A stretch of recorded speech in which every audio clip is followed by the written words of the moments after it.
조금 전에 저희가 속보로 전해드렸던 조국 법무부 장관 서울 방배동 자택에 대한 검찰의 전격적인 압수수색 관련해서 혹시 추가로 들어온 내용이 있는지 취재기자 연결해서 들어보도록 할 텐데 일단은 어떤 배경이 있을지 궁금합니다. 일단 이혁근 기자, 어떤 내용입니까?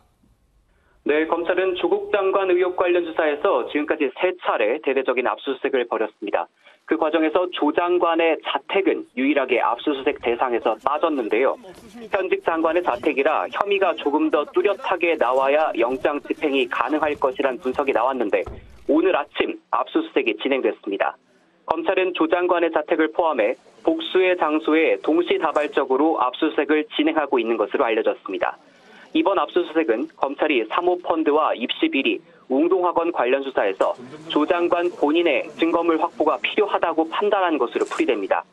압수수색 소식이 전해지기 직전에 자택을 나서 법무부로 출근한 조 장관은 딸의 서울대 공익인권법센터 인턴 의혹 보도가 악의적이라고 언급했습니다. 조 장관은 딸이 센터에서 인턴을 했고 증명서를 발급받은 것이라고 의혹을 일축했지만 그 직후에 자택 압수수색 소식이 전해졌습니다. 법무부 관계자는 오늘 조 장관의 공식 외부 일정은 없다고 밝혔습니다.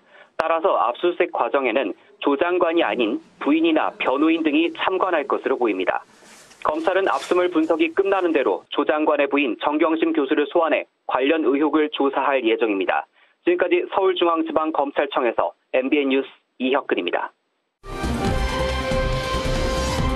여러분 태풍에 잘 견디셨습니까? 뉴스파이터 김명준입니다.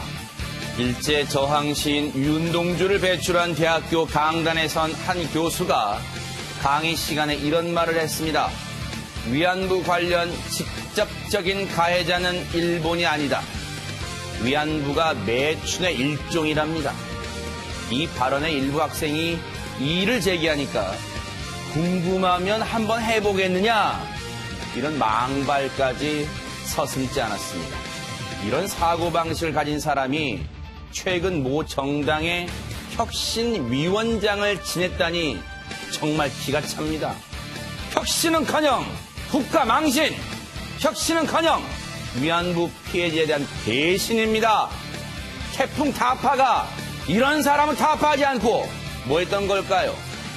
9월 23일 월요일 뉴스파이트 본격적으로 시작해 보도록 하겠습니다.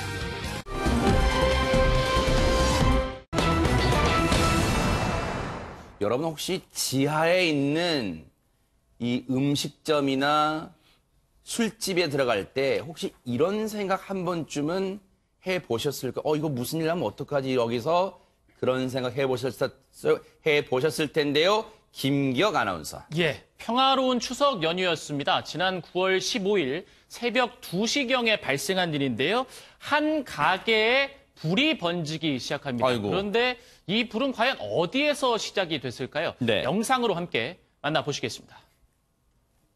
네, 검은색 옷을 입고 봉투 하나를 든 남성이 건물 앞으로 오더니 검은색 봉지를 안으로 던집니다. 네. 그리고는 불을 붙여서 아이고. 안으로 집어넣는데요. 자, 이렇게 안에서 보면은 불이 확 번지기 시작합니다. 오. 불똥이 튀고 불꽃이 튀면서 이 남자는 그대로 그 모습을 보고 달아납니다. 오. 내부에 점점 불이 번지기 시작하는데 외벽까지 타고 불이 올라가고 있습니다. 휘발성이 상당히 강합니다, 지금. 예, 네. 맞습니다. 인화물질이 들어있었고 네. 이제 사람들이 안에 뭐 직원들 그리고 손님들이 있었는데요. 네. 물도 붓고 이 소화기도 뿌려대면서 화재를 네. 진압하려고 합니다. 결국 출동한 이 소방대원들이 마지막에 화재를 진압하고 내부를 현장 수습을 하는 모습입니다. 네.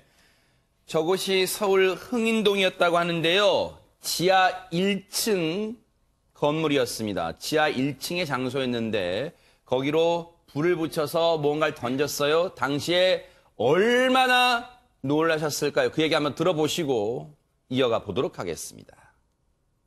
한번 장난이 아니죠. 불이 막 엄청나게 막 전기까지 같이 막 불이 타니까. 안에는 사람이 손님이 한 10명 정도 많이 빠져나갔고 한 10명도 있고 우리 직원들의 5명, 15명 정도 있었어요. 지금 뭐 죽을 심정이지만 뭐 날벼락 맞은 것 같습니다. 아주. 저곳이 지하 1층에 있던 저 장소가 유흥주점이었답니다. 그러면 손님들도 있었을 테고요. 무엇보다도 오윤성 교수님 아찔한 게 저인화성 물질을 불을 붙여서 던진 곳이 출입구로 보입니다, 지금. 네, 지금 이제 의도적인 건데요. 지금 뭐 만약에 출입구에서 지금 저 사람이 던지고 난 뒤에 바로 몸을 피했기 때문에 다행이지. 만약에 지난번에 우리가 그 밀양 방화살인 사건 같이 입구에서 뭐 어떤 흉기를 휘두른다든지 또 나오는 사람들을 못 나오게 한다든가 뭐 이런 식으로 어떤 그 적극적으로 만약에 막았다라고 한다면 인명피해가 훨씬 컸을 것 같습니다. 다행스럽게 이제 바로 본인이 도주를 했고, 네. 그리고 이제 거기 있는 사람들이 나와서 이제 소화기로 불을 소화를 했기 때문에 네. 저렇게 이제 그 좀 덜 인명피해가 났는데 네. 이 화재로 인해 가지고 50대 여성 한 명이 이제 연기 흡입하고 허리 통증으로 지금 병원에 옮겨진 거 이외에는 네. 나머지 분들은 그래도 좀 괜찮다라고 하니까 그나마 다행입니다. 그나마 정말 천만다행이고요. 앞서 그 지하에 있는 CCTV를 통해서 보셨겠지만 발빠른 대응, 물도 붓고요. 소화기로도 그 진압을 했던 게 큰 도움이 됐던 것 같아요. 그런데 전 방화, 불을 저지른 남성은 빨리 잡아야 될 거 아닙니까, 김남국 변호사님? 네, 잡아야죠. 하루라도 빨리 잡아야 되는데요. 잡혔습니다. 아하. 이 CCTV 영상을 보면은 불을 지르고 굉장히 황급하게 도망가는 그런 모습이 보이고요. 네. 이 범행을 저질렀을 때 얼굴에다가 헬멧을 썼기 때문에 사실상 용의자를 특정하기가 힘들었는데 우리나라 경찰이 정말 용의주도합니다. 정말 아하. 제대로 일을 하는데요. 네. CCTV에 잡힌 영상을 보고 이 골목길에 주차해뒀던 오토바이를 타고 도망가는 것을 확인을 했고요. 이 도주로를 따라서 CCTV 영상을 최대한 확인을 해가지고 용의자를 특정을 했다라고 하고요. 네. 잡는데도 얼마 걸리지 않았다고 합니다. 아하. 이 범행이 있었던 바로 이틀 뒤에 바로 용의자를 잡아서 이 용의자가 60대 남성이라는 것을 아하. 확인했다고 합니다. 저 당시 오윤성 교수님, 오토바이용 헬멧을 썼다는 것은 나름대로 자기의 이 신원이 드러나지 않게 하려 했다, 이렇게 볼 수도 있겠는데 그만큼 자신의 딴에는 치밀함을 좀 보였다, 이렇게 볼 수 있을까요? 원래 이제 범인들이 범행을 하기 전에 본인이 반드시 잡힌다라고 하면 시도를 안 하겠죠. 그러니까 자기 나름대로 이제 그 앞뒤를 따져봐가지고 만약에 이제 머리 위에다가 헬멧을 쓰고 도주를 하게 되면 설마 못 잡을 거다 이렇게 이제 판단을 한 것 같습니다. 네. 나름대로 이제 완전 범죄를 꿈꿨는데 네. 세상이 그렇게 호락호락한 것은 아니죠. 우리나라 이 도심 지역 같은 경우는요.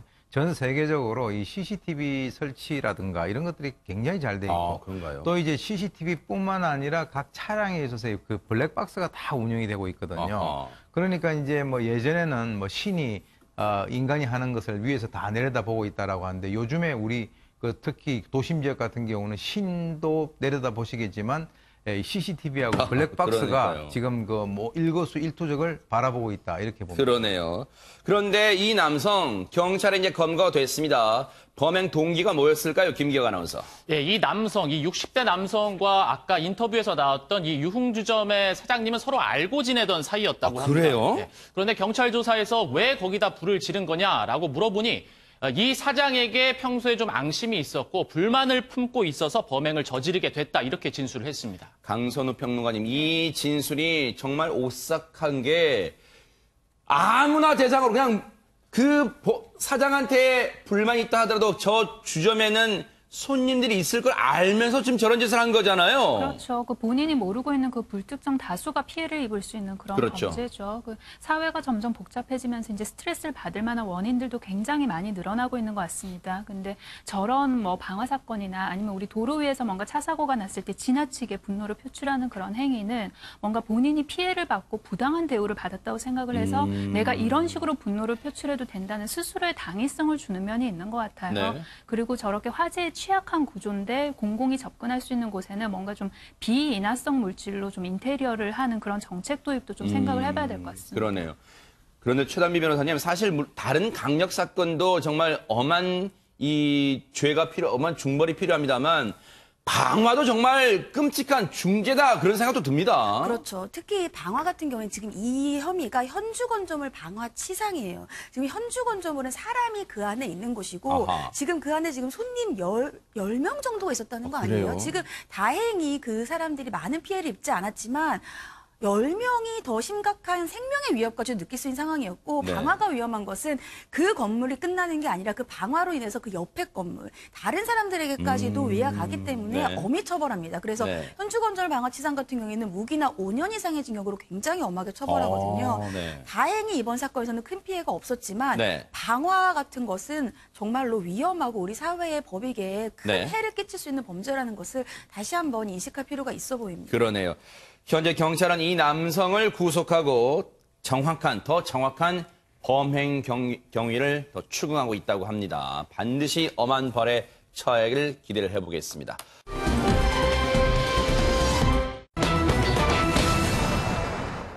유력한 용의자.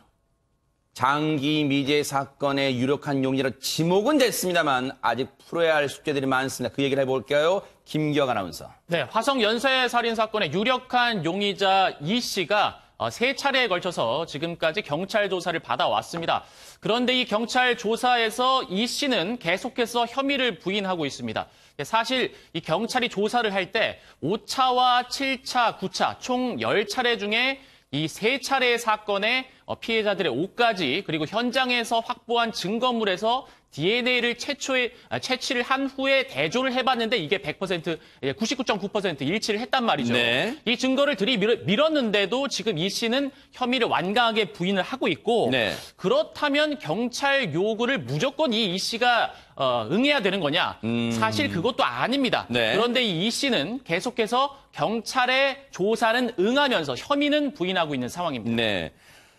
만약 거짓말 탐지기 이런 건 쓸 수 없나요? 오윤성 교수님 뭐 어떻습니까? 그거는 이제 지금 일반 수사를 한다 하더라도요. 그 이제 거짓말 탐지기에 태울 그 대상이 거부를 하면 못하게 돼 있어요. 그래요? 네. 지금 이제 이번 사건 같은 경우는 이제 잘 아시겠습니다만은 이제 이미 공소시효가 2006년도에 만료가 됐거든요. 그렇죠, 네. 그렇기 때문에 사실 이거는 수사라기보다는 이제 경찰의 입장에서는 진실 규명이다라고 하는 그런 측면에서 우리가 접근을 해 들어가야 될 것 같은데 네. 지금 일단 경찰 같은 경우는 이제 최초 18일하고 19일 1, 2차 지금 조사를 했었고요. 네. 그리고 이제 하루 쉬고 21일 3차 조사를 했습니다. 근데 이제 거기에 이제 경기 지방 남부 지방 경찰청하고 중요 미제 사건 팀의 이제 수사관 그리고 이제 프로파일러들을 지금 투입을 한 것으로 알려져 있는데 네네. 좀 특이한 것이 프로파일러 중에서 한 10년 전에 이제 강호순 사건을 담당을 해가지고 그 당시에 이제 강호순의 자백을 끌어냈던 경험이 있는 그 여성 프로파일러를 지금 투입을 한 것 같습니다. 네. 왜냐하면 지금 그 이 용의자에 대해서 우리가 이제 어떤 진실 규명을 하는 데 있어서 급박을 한다든지 뭐 이렇게 뭐 아주 그냥 그 겁을 준다든가 하는 것이 잘 안 먹혀 들어갈 가능성이 있어요. 왜 그러냐면 이 사람 입장에서는 자기는 공소시효 지나가지고 설사 그것이 밝혀진다 하더라도 그것과 연관돼 가지고는 전혀 자기는 처벌받지 않는다라고 하는 것을 알고 있기 때문에 네. 그래서 결국은 이제 그 사람하고의 어떤 그 심리적인 공감대 형성이라고 하는 그런 측면에서 보낸 것 같고요. 네. 지금 뭐 우리가 5차, 7차, 9차 사건에서 이 DNA가 완전히 일치한다라고 하는 것은 본인은 지금 부인을 하고 있습니다만은 어떤 의미에서는 이거는 100%거든요. 왜냐하면 이 사람이 같이 일치할 수 있는 이 지구상에 있는 사람이 일치할 수 있는 그 확률이 10의 23승분의 1이라고 하니까 거의 뭐 불가능하다는 거죠. 그래서 네. 세 군데에서 나왔다라고 하는 것은 명백한 어떤 그 과학적 증거가 있음에도 불구하고 네. 이 그 남성 입장에서는 지금 부인을 하고 있는데 네. 근데 왜 그럼 부인을 하면서 조사에 응하느냐. 아하. 그거 좀 이상하지 않습니까? 그렇죠. 네. 근데 이제 만약에 이 사람이 스스로가 조사조차를 거부하게 되면은 자기 스스로가 진범이구나 하는 것을 인정을 할 수 있는 찔려서 안 받는구나 그렇게 그렇죠. 생각할까봐. 그런 생각에서 자기는 이제 사실은 조사를 갖다 거부를 할 수 있음에도 불구하고 조사를 받고 있어요. 네. 그런데 사실은 이제 머리 싸움을 하는 거죠.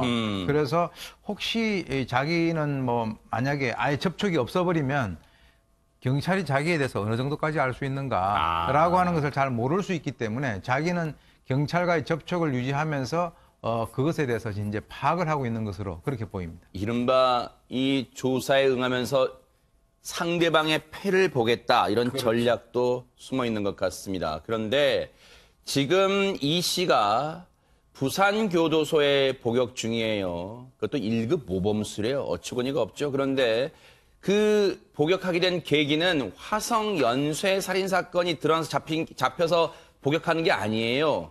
그런데 처제를 성폭행하고 살인한 그 사건으로, 그 혐의로 지금 복역 중인데, 그때 당시에도 최단비 변호사님 자신의 범행에 대해서 극구 부인했다면서요. 맞습니다. 이 청주에서 이 처제 살인 사건을 담당했던 형사의 말에 따르면 그 당시에도 이 사람이 이 처제와 관련되어서 유력한 용의자였고 조사를 받는 과정에서도 자신은 이 범행을 한 적이 없다. 본인은 무죄다. 예를 들자고 한다면 그 범행 도구가 어디에 있느냐, 범행 도구를 찾았느냐 이렇게 얘기하면서 극구 부인을 했다는 거예요. 그래서 처음에는 오리발을 거듭 내밀다가 네. 나중에서야 유전자 증거가 나오고 유전자 증거는 오윤성 교수님께서 말씀하신 것처럼 부인하기가 굉장히 어려운 강력한 증거니까 유전자 증거를 내밀면서 거듭 추궁을 하니까 그제서야 범죄를 시인했다는 거죠. 아하. 그때와 같은 만약에 똑같은 사람이다라고 봤을 때에는 네. 이제는 공소시효도 지났고 네. 강제 수사도 어려운 상황에서 과연 이렇게 본인 스스로가 자백을 하겠는가 이렇게 추정이 가능한 겁니다. 네.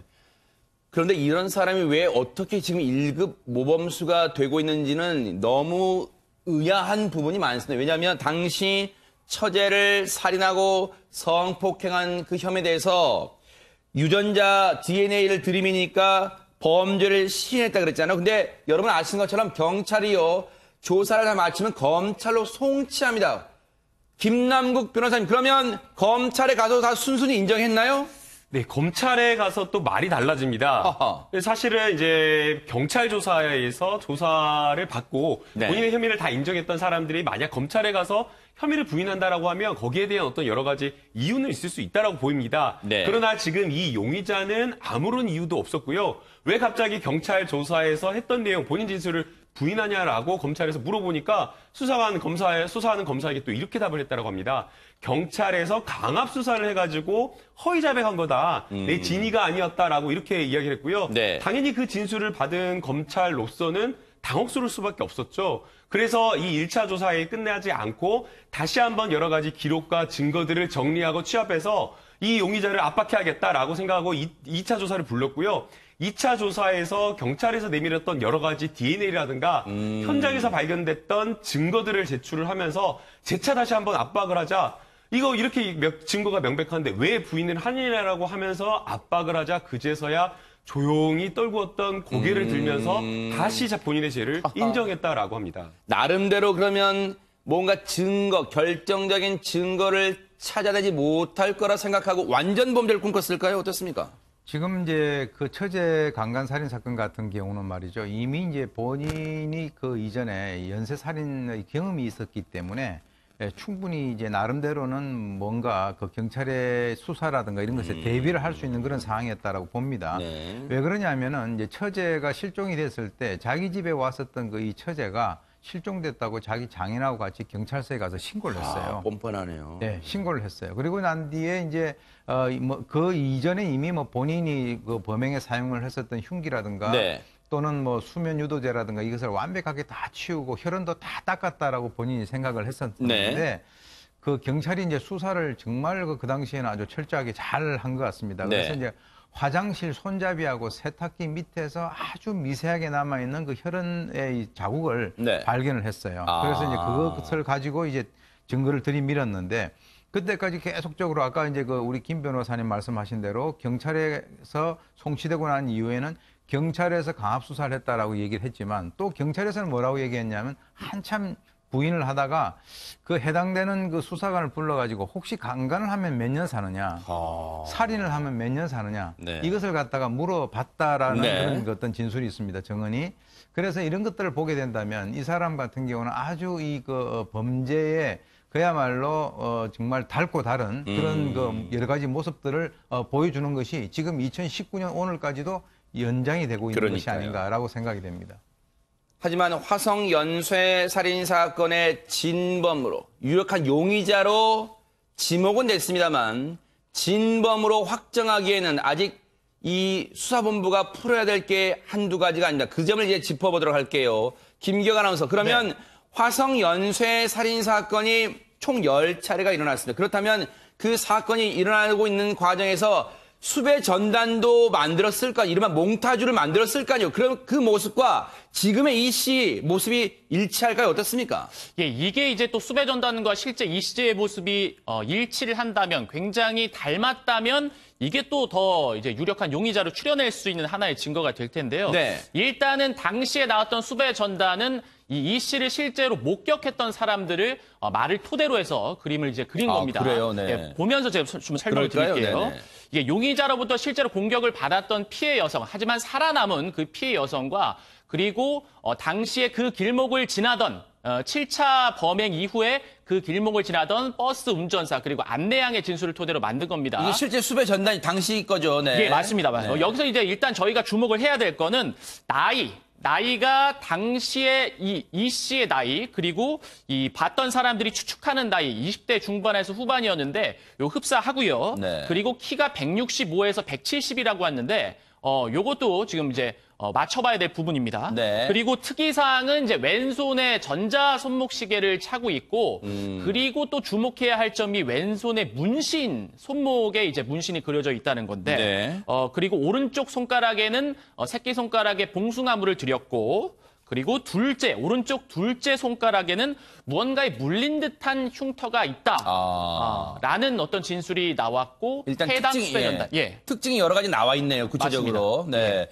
그런데 일단은 외모만 놓고 보면 지금 경찰은 부산교도소까지 가서 직접 대면 조사했기 때문에 알 거 아니에요. 지금 저 당시의 몽타주와 지금 이 씨의 모습이 외모상으로 좀 흡사한가요? 어떻습니까? 강선우 평론가님. 그 일치하는 것도 있고 그리고 또 일치하지 않는 부분도 있습니다. 그래요? 우선 나이 부분에 있어서는 1차 그 사건 당시 한 23세 정도로 추정되는 거 네네. 그것도 일치를 하고 네. 그리고 10차 사건 때 한 28세 정도 됐었다. 그 부분이랑 또 일치하는 게 키는 이제 비슷한 걸, 이 씨 키가 170cm 정도 된다고 합니다. 네. 그래서 그 두 가지는 일치를 하는데, 네. 근데 그 아까 그 수배 전단에 보셨던 그 손목 부분에 있는 문신이 있지 않습니까? 네. 근데 이 씨 왼쪽 손목에는 지금 현재로서는 문신이 없다고 합니다. 어허. 그리고 또한 그 오른쪽 둘째 손가락에 어떤 흉터가 있었다고 했잖아요. 근데 지금 현재 이 씨는 오른쪽 둘째 손가락에 뭔가 좀 별다른 흉터는 보이지 않는다. 그리고 마지막으로 이제 이 씨가 검거되게 된 그 처제 살인 사건 있지 않습니까? 당시 그 사건의 담당 형사한테 물어봤더니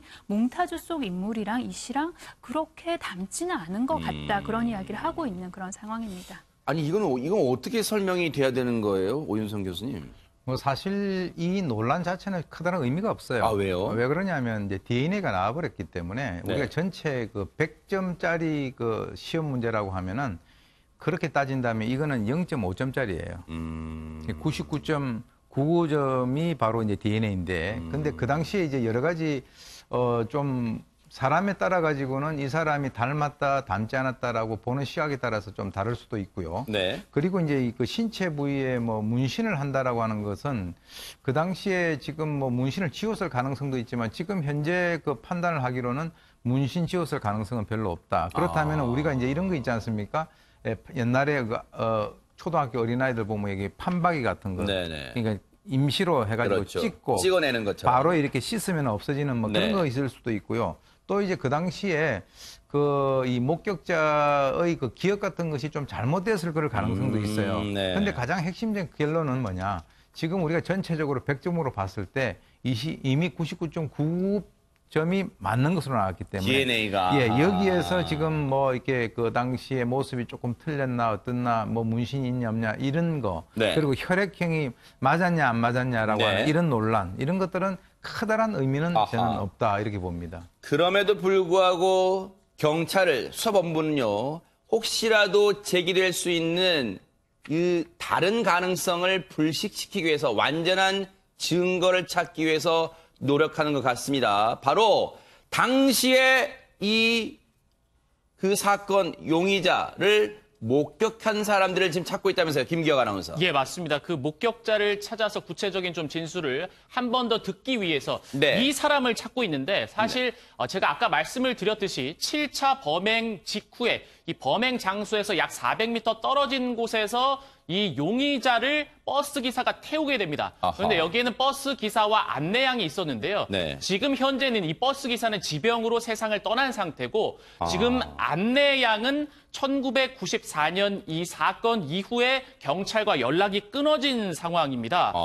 그래서 사실 그때 당시에 구체적으로 이제 진술이 나왔었는데 네. 이 남성이 어두운 밤에 손을 흔들어서 이 버스를 타고 앞자리에 앉은 후에 발을 그 앞쪽 이제 버스 앞쪽에 보닛에 올렸다고 해요. 그러니까 이제 버스 기사가 제지를 합니다. 그 발 내리세요. 라고 제지를 하고 네. 또 담뱃불까지 운전기사에게 빌려서 담배를 태웠기 때문에 네. 이제 안내양과 버스 기사의 당시 진술이 굉장히 구체적이었단 말이죠.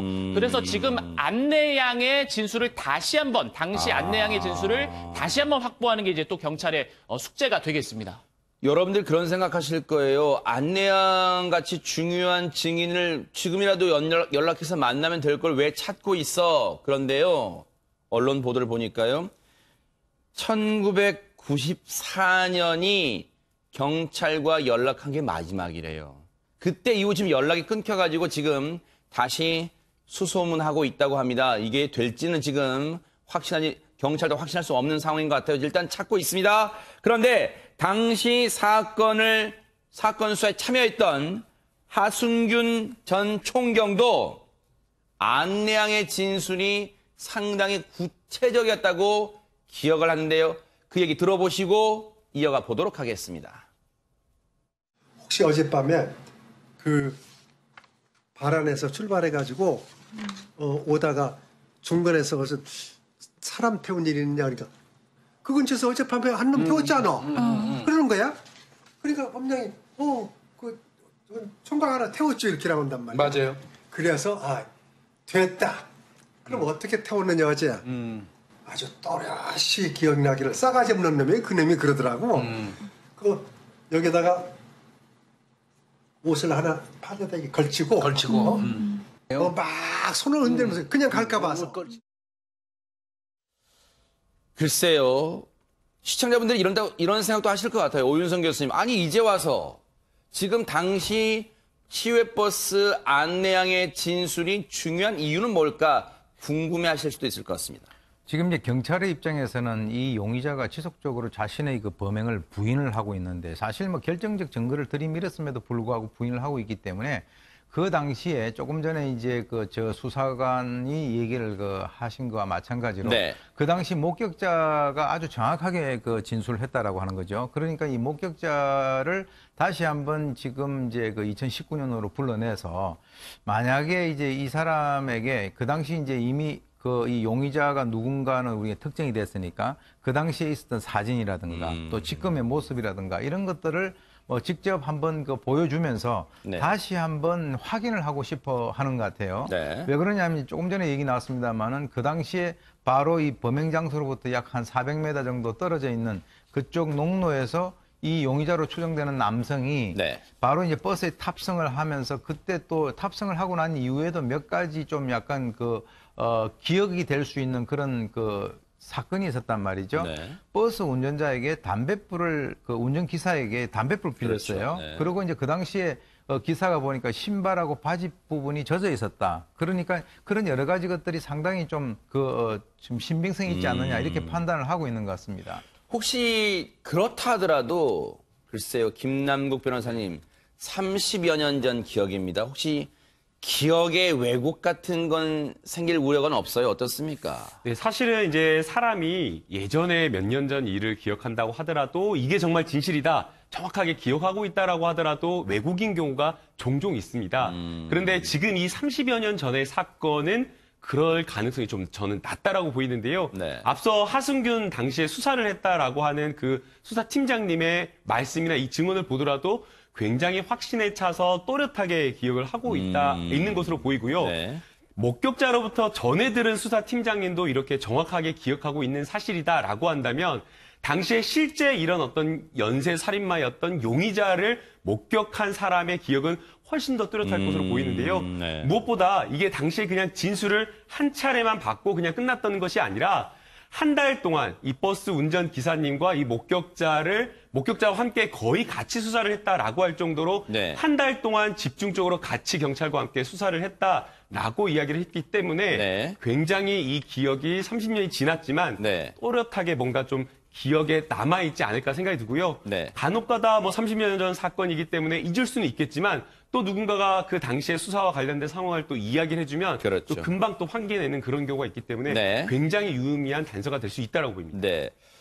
그런데 사실 당시 경찰 수사에 아쉬움은 남아요. 최단민 변호사님, 당시에도 뭔가 조금만 더 주도 면밀하게 경찰이 수사했다면 검거할 수 있었다, 이런 가능성이 제기된다면서요? 네, 맞습니다. 왜냐하면 이 사람이 지금 청주에서 잡혔지만 청주에서 이사 오기 전에는 화성에서 계속 살았단 말이에요. 그랬다면서요. 그리고 이 사건이 발생된 곳에서 굉장히 가까운 곳에서 살았다는 얘기들이 나오면서 네. 그 당시에 정말 수많은 사람들을 용의선상에 올렸는데 이 사람은 왜 거기 살면서도 용의선상에 오르지 않았을까? 네. 이런 일이 나왔습니다. 그런데 최근 알려지기로 6차, 7차, 8차 사건이 벌어지면서 그 일대에 있었던 모든 남성들을 이제 용의선상에 올렸어요. 그리고 8차 사건에서 의미 있는 해석을 발견했는데 그 안에 여학생이 숨진 그 현장에서 용의자의 채모로 의심되는 채모가 발생했습니다. 그러니까 이 채모에서 DNA를 채취를 하고 예를 들면은 그 관련된 사람들을 다 채모를 채취를 해서 대조를 하면 되는데 네. 그래서 그 당시에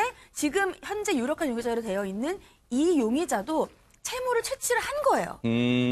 그래서 대조를 해봤는데 맞질 않는 거예요. 어허. 그래서 용의선상에서 제외됐습니다. 근데 나중에 알고 봤더니 이 8차만 모방 범죄였거든요. 그러니까 이 사람 같은 경우에는 지금 현재는 진범으로 확정이 안 됐지만 이제까지 연쇄살인 사건의 유력한 용의자일 수 있는데 그런데 8차 사건에서 수거된 채모와 대조했을 때 맞지 않으니까 용의선상에서 제외가 됐던 거죠. 자, 지금 당시에 뭔가 이 아쉬움이 있어요. 그때 정말 뭔가 경찰이 이 유력한 용의자 이 씨를 검거할 수도 있지 않았을까? 이런 생각도 해보는데 어쨌든 그때 당시엔 그렇게 안타깝게 흘러갔지만 지금 수사본부가요, 이 씨가 반드시 진범이라는 것을 밝혀내기 위해서 지금 모든 노력을 다각도로 하고 있습니다. 이 사건은요, 뉴스파이터가 계속해서 추적을 끝까지 해보도록 하겠습니다. 조금 전에 저희가 속보로 전해드렸던 조국 법무부 장관 서울 방배동 자택에 대한 검찰의 전격적인 압수수색 관련해서 혹시 추가로 들어온 내용이 있는지 취재기자 연결해서 들어보도록 할 텐데 일단은 어떤 배경이 있을지 궁금합니다. 일단 이혁근 기자, 어떤 내용입니까? 네, 검찰은 조국 장관 의혹 관련 수사에서 지금까지 3차례 대대적인 압수수색을 벌였습니다. 그 과정에서 조 장관의 자택은 유일하게 압수수색 대상에서 빠졌는데요. 현직 장관의 자택이라 혐의가 조금 더 뚜렷하게 나와야 영장 집행이 가능할 것이란 분석이 나왔는데 오늘 아침 압수수색이 진행됐습니다. 검찰은 조 장관의 자택을 포함해 복수의 장소에 동시다발적으로 압수수색을 진행하고 있는 것으로 알려졌습니다. 이번 압수수색은 검찰이 사모펀드와 입시비리, 웅동학원 관련 수사에서 조 장관 본인의 증거물 확보가 필요하다고 판단한 것으로 풀이됩니다. 압수수색 소식이 전해지기 직전에 자택을 나서 법무부로 출근한 조 장관은 딸의 서울대 공익인권법센터 인턴 의혹 보도가 악의적이라고 언급했습니다. 조 장관은 딸이 센터에서 인턴을 했고 증명서를 발급받은 것이라고 의혹을 일축했지만 그 직후에 자택 압수수색 소식이 전해졌습니다. 법무부 관계자는 오늘 조 장관의 공식 외부 일정은 없다고 밝혔습니다. 따라서 압수수색 과정에는 조 장관이 아닌 부인이나 변호인 등이 참관할 것으로 보입니다. 검찰은 압수물 분석이 끝나는 대로 조 장관의 부인 정경심 교수를 소환해 관련 의혹을 조사할 예정입니다. 지금까지 서울중앙지방검찰청에서 MBN 뉴스 이혁근입니다.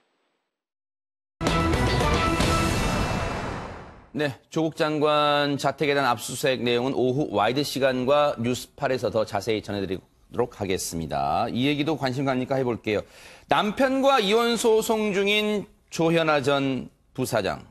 지금요, 남편이 재판부에 기피 신청을 했다는 게 최단비 변호사 이게 무슨 말인 거 대체? 이 조현아 조현아 전 부사장의 남편이 네. 2019년 9월 18일에 서울가정법원에 기피 신청을 냈습니다. 네. 이 기피 신청은 뭐냐면 이 법관이 예를 들면 재판을 하는 당사자 중에 일부와 관련이 있으면 직접적인 관련, 뭐 일정한 관련이 있으면 바로 제척, 바로 법관이 여기 사건에서 배제되는 게 있는데 네. 그 제척은 아니에요. 그러니까 네. 일정한 관련이 있지는 않아요. 예를 들면 뭐 친족 관계 이런 건 있지는 않은데 네. 뭔가 저 법관이 내 재판에서 불공정한 재판을 할 우려가 있다라는 이유가 있을 때에는 피고인과 피의자가 그러니까 피고나 원고는 이제 기피 신청을 할 수가 있습니다. 네. 그래서 남편 같은 경우에는 현재의 지금 재판장 아니면 판사들이 내 재판에 있어서 내가 아닌 상대방인 조현아 전 부사장에게 유리한 재판을 하고 있다. 이러한 이유를 들면서 기피 신청을 한 겁니다. 허허. 조현아 전 부사장 측에 유리하니까 이 재판장 바꿔줘. 지금 쉽게 말하면 그런 상황인데 김경 아나운서 두 사람은 그러니까 조현아 전 부사장과 그 남편은 지난해 4월부터 지금 이혼 소송 진행 중이잖아요, 지금. 예, 맞습니다. 간단하게 좀 설명을 드리자면 조현아 전 부사장과 그리고 이 남편 박 씨는 2010년에 결혼을 했습니다. 네. 지금 슬하에 쌍둥이가 있는데요. 이혼 소송이 시작된 건 2018년 4월부터입니다. 네. 여기에서 뭐가 핵심이냐면 네. 작년에 이 조현아의 남편 박 씨가 이 폭언과 폭행이 담긴 영상을 언론을 통해서 공개를 했습니다. 네. 공개를 하면서 네. 이 자신의 아내인 조 전 부사장을 특수상해와 아동학대 혐의로 경찰에 고소를 했는데요. 이게 한 4개월이 지난 올해 6월에 수서경찰서에서 네. 이 일부 자녀 학대 혐의 그리고 남편 폭행 혐의로 적용을 해서 지금 현재는 이제 검찰에 사건이 송치된 상태라고 보시면 되겠습니다. 조 전 부사장이 남편을 폭행했다는 혐의 그리고 일부 자녀에 대해서 학대했다는 혐의를 적용해서 서울중앙지검에 일단은 사건이 수서경찰서에서 검찰로 넘어간 상태예요. 그런데 일단은 요거 하나 먼저 짚어볼게요. 지금 앞서도 얘기 나왔지만은요, 재판부가 왜 자신에 대해서 불리하고 조현아 전 부사장에 대해서 유리하게 가지고 가냐라고 판단했냐면요. 지금 보세요. 재판부가 이런 말을 합니다. 남편이 언론에 영상을 공개한 행위가 아동 학대에 해당하다고 조현아 씨가 지금 서울가정법원에 이 신청서를 제출한 거예요. 그럼 대체 어떤 영상이길래 조현아 전 부사장은 이런 판단을 했을까요? 그 영상 같이 한번 보시고 이어가 보도록 하겠습니다. 근데 그거 다 부신 건 뭐야, 이거? 네가 딴 소리를 하니까 그렇지. 네가 딴 소리를 하니까. 아니, 네가 좀 쓸데없는 소리를 하니까. 아니, 그거. 아니, 뭐, 뭘 잘못했어? 왜냐면은. 내가 밥 먹기 전에 먹지 말라고 그랬어. You heard too, right? I keep on telling you not to eat before dinner. You heard, right? The jelly. 그거 계속 얘기했어. 그러니까 지도 알아. 근데 먹고 싶으니까 그거는 먹지 말라고 자기가 옆에서 얘기를 해야 되는 거야. 그 얘기야. 끝나고 먹으라는 거야. 끝나고. 지금 김남국 변호사님, 그러니까 조현아 씨의 주장은 저 영상 공개가 아동 학대에 해당한다고 지금 주장하는 거예요? 그렇습니까? 네, 그렇게 주장을 하고 있는 것으로 보이는데요. 네. 우리가 이제 아동학대를 정의를 내릴 때에 신체적 학대뿐만 아니라 정서적 학대도 굉장히 충격을 주는 아동에게 네. 안 좋은 영향을 미치는 학대라고 하고 있는데요. 네. 지금 영상 속에 저런 어떤 고함을 고래고래 지르는 모습은 아동학대의 가능성이 매우 높아 보이는데요. 네. 만약에 저 영상을 공개했다라고 한다면 사실은 피해 아동이 저 영상을 어린아이들도 요즘에 유튜브나 이런 것들을 볼 수가 있기 때문에 네. 만약 본인 스스로가 본인임을 인지를 하고 저 영상을 봤다라고 한다면 거기에 대해서 괴로움을 느낄 수가 있기 때문에 아동 학대가 되는 것은 어느 정도 일리가 있는 말이라고 생각이 됩니다. 그러나 지금 이제 문제가 되는 것은 그런 주장을 아이를 위해서 할 수 있다라고는 하지만 그것은 재판부가 걱정을 한다거나 아니면 아동 학대 전문가가 그런 이야기를 할 수는 있겠지만 네. 영상 속에서 아이에 대해서 누구보다 심하게 아동에게 굉장한 피해를 줬다라고 볼만한 조현아 전 부사장이 그런 주장을 하는 것 자체가 조금 앞뒤가 안 맞다라고 생각이 들고요. 네. 더더군다나 이 자녀와 관련된 이 면접 교섭권을 재판부가 네. 이 아동 학대와 관련된 혐의를 취하라는 조건으로 했다라는 것은 조금 이해가 가지가 않습니다. 네. 이 면접 교섭권이라고 하는 것은 부모가 가지는 당연한 권리이기 때문에 네. 만약 어떤 유책 배우자가 폭행이나 폭력이나 이러한 것들을 아이에 대해서 굉장히 심하게 저질렀다라고 한다면 그 폭력과 폭행에 대해서 책임 있는 배우자에 대해서 면접 교섭권을 제한할 수는 있겠지만 지금 이 이혼 소송에서 이 남편이 아동에 대해서 그러한 어떤 행위를 했다라는 것이 드러나 있지 않고 오히려 아이를 보호하는 모습을 보이면서 엄마에 대해서 조현아 전 부사장에 대해서 아동학대와 관련되어서 고소를 했는데 그 사람에 대해서 그 고소를 취하라라고 하면서 네. 아동의 권리를 보호하기 위한 부모의 권리를 제한하는 듯한 이런 재판부의 네. 모습이 조금 이해가 가지 않고요. 네. 만약 이랬다라고 한다면 조금 이것은 재판부가 좀 소송지휘를 조금 부당하게 한 것이 아닌가라는 또 생각도 듭니다. 아니 근데 여러분들이 상식적으로 한번 생각해 보세요. 지금 재판부가 저 영상을 삭제하라고 지금 조현아 씨의 남편한테 얘기한다는 거예요. 그런데 최단배 변호사님, 저 영상을 보면 저 자체가 아이한테 오죽하면 아이가 귀를 막고 있잖아요.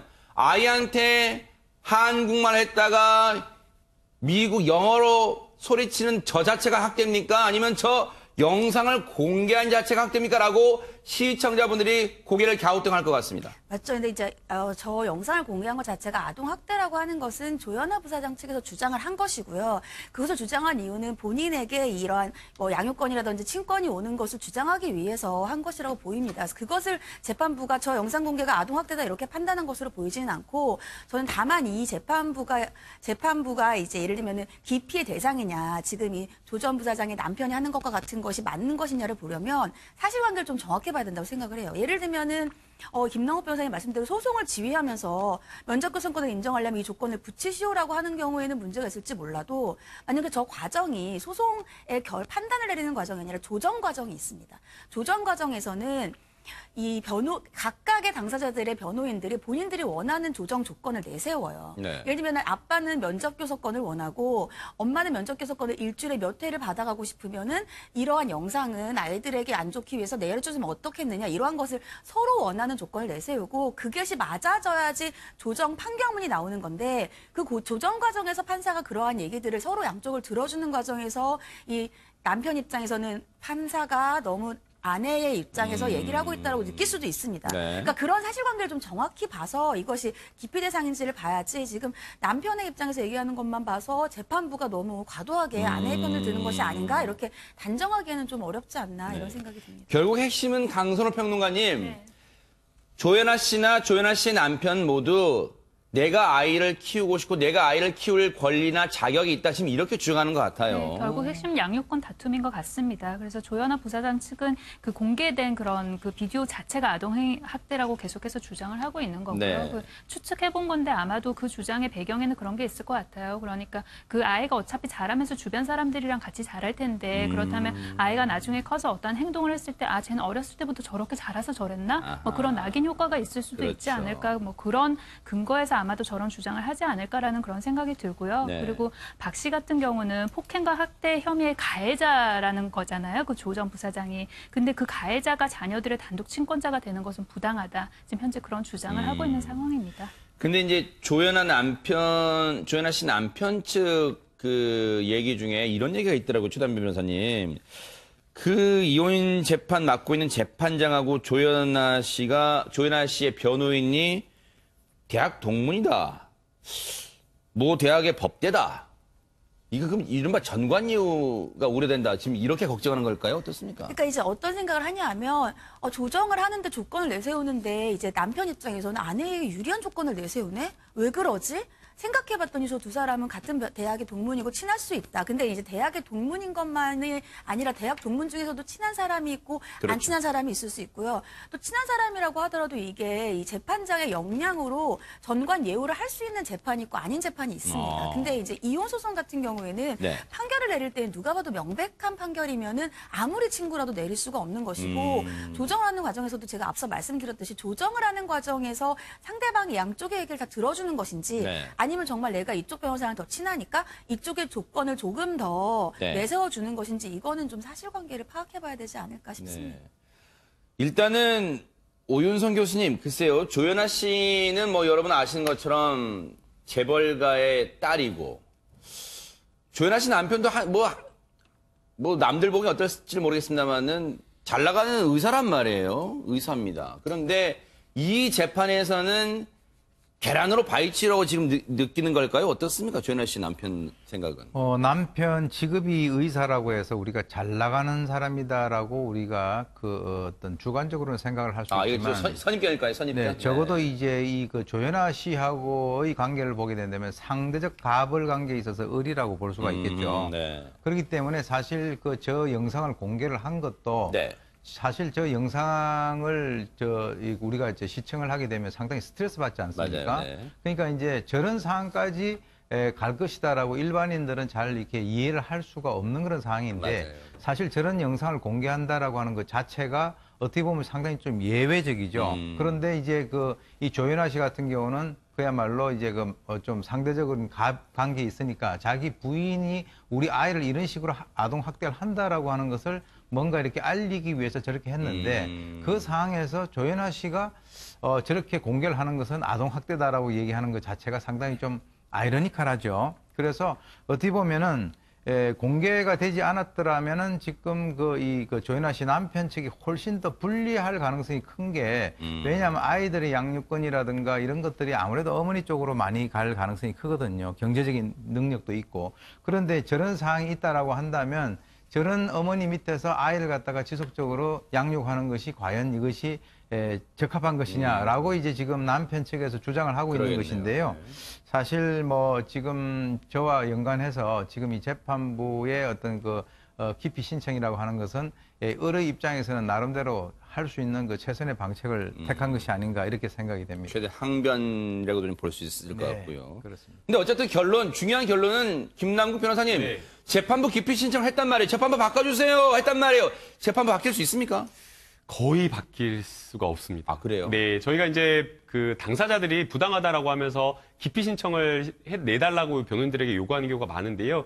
이 변호사들이 그럴 때마다 통계를 보면 희박하다라고 얘기를 해줍니다. 그래요? 실제 한 10년간, 최근 10년간의 통계를 보게 되면요. 이 민사하고 형사에서 기피 신청이 들어갔던 게 8,353건이었는데요. 그 중에 단 11건만 기피 신청이 받아들여졌기 때문에 퍼센테이지로 보게 되면 거의 0.13%, 거의 받아들여지지 않는다라고 보는 게 맞고요. 예외적으로 이 이부진 부사장과 이무재 고문, 이 부부의 이혼 소송에서 이게 받아들여졌던 적이 있습니다. 그래요? 근데 이것도 처음부터 받아들여졌던 것은 아니었고요. 당시에 이제 재판부와 삼성전자의 전 장충기 사장과의 어떤 연관, 문자가 네네. 그런 게 확실하게 드러나가지고 이것도 처음에 받아들여진 것이 아니라 기각 결정이 나자 거기에 대해서 항고하고 재항고해가지고 대법원에서 결정이 났고 거기에 대해서도 판사들도 정말 이것은 이례적이다라고 이야기할 정도이기 때문에 사실상 이번 건도 바뀌기는 좀 어려웠고요. 아하.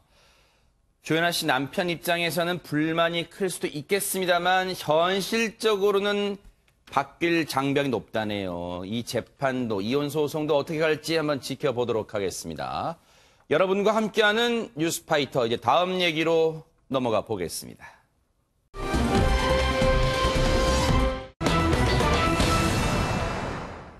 이런 말이 대학 교수 입에서 나올 수 있단 말이에요. 진짜 김남국 변호사님. 네, 저는 이 말을 듣고 정말 깜짝 놀랐는데요. 이 위안부 할머니들이 자발적으로 끌려간 것이다. 그 다음에 매춘 산업이 있다라고 해서 거기에 간 것이다. 부모가 판 것이 아니다. 라는 식의 말도 안 되는 그런 이야기를 했는데요. 이게 일본 우익방송이나 일본의 인터넷 방송에서 일본인이 한 것이 아니라 우리나라 대학 교수, 그것도 연세대학교, 명문대학이라고 하는 곳에서 이런 발언이 나왔다라고 이야기를 하고 있고요. 더더욱이나 이런 어떤 충격적인 것은 학생들이 그 강의를 듣는 과정에서 이 이야기가 나왔는데 한두 차례 이야기한 것이 아니라 여러 차례 이야기해가지고 여학생이 심지어 이것을 녹취하면서 교수에게 반박을 했는데 그 과정에서 여학생에게 한번 해볼래요라는 이런 식의 모욕적인 그런 발언을 했다라고 이야기하고 있기 때문에 너무나 충격적인 것 같습니다. 어떻게 최단비 변호사님 이런 말을 할 수가 있어요, 여학생한테? 일단 첫 번째로 앞서서 이 위안부와 관련된 얘기는 지금 사회학과 교수님이시잖아요. 우리나라 대법원에서도 인정한 역사적인 것에 대해서 학생들에게 잘못 가르치고 있는 것도 저는 첫 번째 그 강의실 내에서의 문제라고 생각을 합니다. 그러네. 역사인식이 잘못됐죠. 두 번째는 거기에 대해서 학생이 교수님 그 부분에 대해서는 저는 다른 생각을 가지고 있습니다라고 하면 대학교에서는 서로 그것을 교수가 예를 들면 제대로 된 것을 설사 가르친다 하더라도 학생이 질문을 하면 거기에 대해서 토론을 하고 본인이 왜 이렇게 생각하는지를 얘기를 해줘야 되는데 그렇게 하는 것도 아니고 학생에게 궁금하면 한번 해볼래요? 이것은 물론 최근에 생겼다고는 하지만 성인지 감수성도 없는 거예요. 교수가 학생을 가르치는 그 신성한 강의실에서 네. 역사의식도 잘못됐고 성인지 감수성도 없는 네. 이러한 교수가 학생에게 제대로 된 강의를 할 수가 있는 것인가 이러한 것들 때문에 지금 많은 분노들이 일고 있다라는 생각이 듭니다. 네. 야, 이건 진짜 기함을 했습니다. 제가 이 주말 사이에 더 논란이 커지고 있는데 당의 모 정당의 혁신위원장까지 지냈던 인물이에요.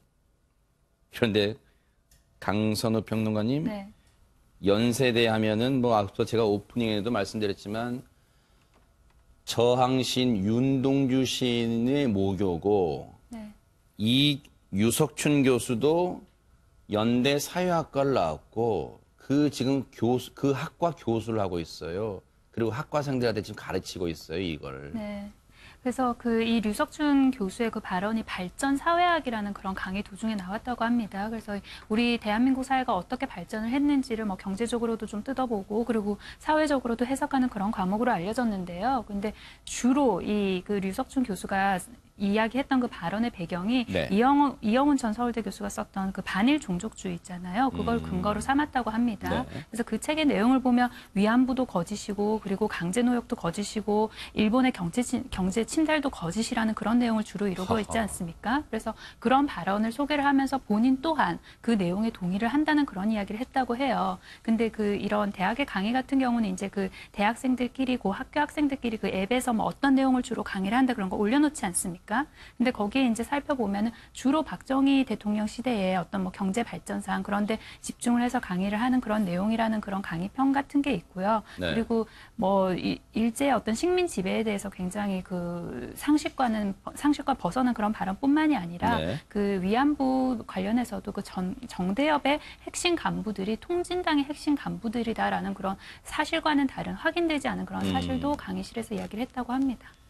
지금 저런 강의를 했다는 게 알려지면서 학생뿐만 아니라 김남국 변호사님 학교도 가만히 있지는 않을 거 아니에요, 지금. 네, 학교도 사실은 저게 그냥 어떤 외부에서 했던 일이 아니고 강의 수업 도중에 학생을 대상으로 한 것이고 만약 저게 우리 사회에서 어느 정도 받아들여질 수 있는 이야기면 좋겠지만 그러한 것이 전혀 아니기 때문에 이 부분에 대해서는 학교 차원에서도 분명하게 징계를 해야 된다라고 보이고요. 네. 특히나 그 과정에서 이 여학생들을 대상으로 해서 사실은 네. 한번 해볼래요라는 이런 식의 발언이라고 하는 것은 네. 모욕이라든가 명예훼손이라든가 이러한 것들도 충분히 법리적으로 구성이 될 수 있는 부분이기 때문에 네. 학생들의 어떤 수업권 침해와 학생들이 가지고 있는 인격권과 이러한 것들을 침해한 것을 고려한다라고 하면 네. 학교에서는 그냥 단순한 뭐 정직이라든가 감봉이라든가 이러한 정도의 네. 경징계가 아니라 정말 강도 높은 파면이라든가 해임이라든 네. 정도 수준의 이러한 어떤 징계를 해야 된다고 보이고요. 네. 무엇보다 여기에 대해서 온 국민이 분노하는 것 이상으로 네. 동문으로서는 사실 연세대 학교를 모욕한 것이기 때문에 네. 동문 차원에서도 학교에게 굉장히 네. 징계를 강도 높게 하라고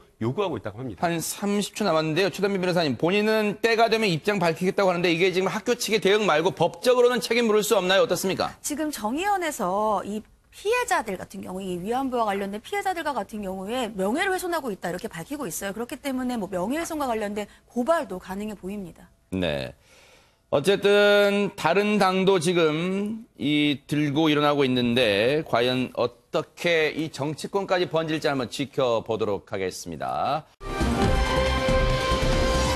조금 전에 들어온 속보부터 전해드릴까 합니다. 검찰이 조국 장관의 서울 방배동 자택에 대해서 압수수색에 들어갔다는 속보가 들어와 있고요. 검찰이 PC 하드디스크 등을 확보 중인 것으로 전해지고 있습니다. 자택에 대한 압수수색이 얼마나 걸릴지는 모르겠습니다만 지금 여러 가지 증거가 될 만한 이 압수물을 지금 수거하는 중이고 이게 언제쯤 끝날지는 저희가 잠시 뒤에 취재 기자를 통해서 전화 연결을 통해서 알아보기로 하고요. 일단은 몇 가지 하나 짚어볼까요? 최단비 변호사님, 네. 검찰이 조국 장관의 방배동 자택, 일단 현직 장관의 자택을 압수수색했다는 게 상당히 이례적인가요? 어떻습니까? 이례적이죠. 왜냐하면 여기에 대해서 압수수색을 했을 때 예를 들면 의미 있는 증거가 나오지 않았다라고 한다면 지금 안 그래도 이 여당 쪽에서 아니면은 또 이 조국 장관을 지지하는 지지자들 입장에서는 이것이 좀 과도한 수사다, 정치 검찰이다 이런 얘기들이 나오는데 네. 만약에 여기에서 압수수색을 하고 나서 의미 있는 증거가 나오지 않았다라고 하면은 그러한 비난을 더 받을 수밖에 없는 상황인 거죠. 네. 그렇기 때문에 이번 압수수색 같은 경우에는 이 검찰 입장에서는 분명히 저 압수수색을 했을 때 의미 있는 증거들이 나올 수 있을 거라는 강한 믿음이 있었다라는 저는 개인적인 추측을 하고요. 네. 어제자 이 어제자 한 언론의 보도에 따르면 네. 이 조국 장관의 자택에 있었던 PC에서 이 조국 장관의 딸의 그 논문의 지도교수였던 그 네. 지도교수의 아들의 표창장이 나왔다라고 네. 하는 것을 보면 그 PC 같은 경우에는 이미 제출된 PC인 것으로 보이고요. 그렇기 네. 때문에 해당 이 자택에서의 압수수색 등을 통해서 이 위조뿐만이 아니라 네. 이 PB가 관련되어 있었던 여러 가지 보고서 같은 것들을 직접적으로 전달한 것을 봤다라는 얘기들이 있는 것을 봐서는 그러한 여러 가지 것들에 대해서 어떠한 증거물들을 압수할 수 있지 않을까 이런 예상을 했던 것으로 보입니다. 네.